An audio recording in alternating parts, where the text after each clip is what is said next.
be found in Luke chapter 12, verse 51. In it, Jesus says, "Do you suppose that I came to give peace on earth?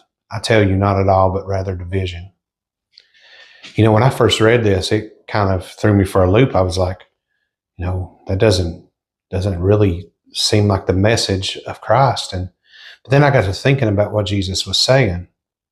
See, Jesus was saying, whenever you stand on the truths of God, when you stand on heavenly principles, then it's going to bring division, because this world don't like that.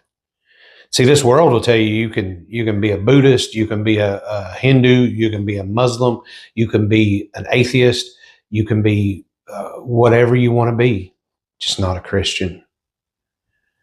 They don't like it.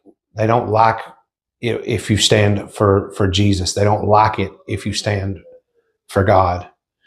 In John 14:6, Jesus said, "I am the way, the truth, and the life.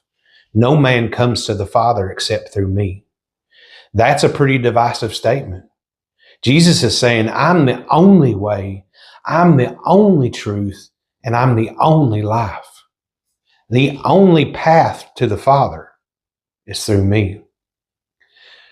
I used to go hunting with my grandfather, and one night we were out, and me and my buddy, we were way back in the woods, and we came to this road.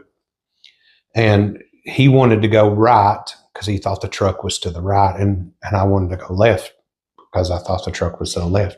And we were both convinced that the truck was the way that we thought it was. He thought it was right, and I thought it was left. So we talked back and forth. And finally, I just looked at him and I said, "Listen, you can go right if you want to, but I'm going left to the truck." Sometimes whenever you're living for God, whenever you're standing on the truth for Christ, you have to be like Joshua and say, "As for me and my house, we will serve the Lord." This world wants to tell us that there's multiple ways to get to heaven, that there's multiple paths to get there. But there's not, friend. There's only one way, and that way is Jesus Christ.